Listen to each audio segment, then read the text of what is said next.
Hey guys, today in this video, I'll guide you through how you can see passwords saved in Chrome. Watch till the end to grab everything properly. Alright, so let's begin with the video.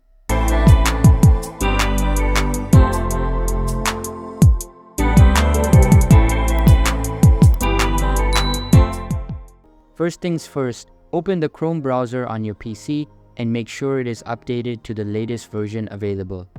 After that, you will be redirected to the home page of the browser.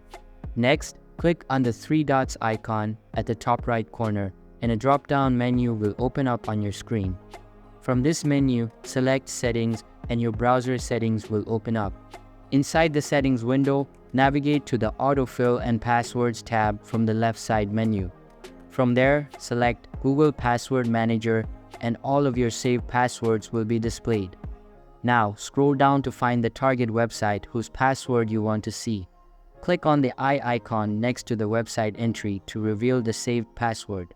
So that's basically how you can see passwords saved in Chrome. So that's all for this video. Consider subscribing if you find it helpful, and I'll see you in the next one. Thanks.